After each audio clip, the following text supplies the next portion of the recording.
require the 10 days so that we can be able to complete our investigations in that upon the time of their arrests, we managed to recover 6 laptops, 1 iPad,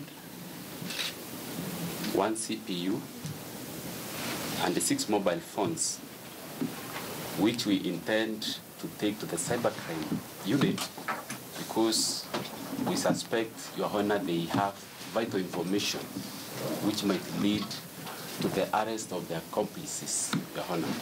A situation where they say they have found some items, they have taken their passports. There is no basis upon which they have told you that there is a cartel. How does that stop them from charging them? Allow the applicant's application in the following terms. 1.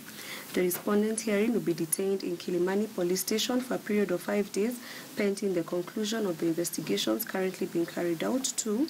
The respondent will be arraigned before the duty court on the 14th of January 2019, when the matter shall be mentioned to confirm if the investigations are complete.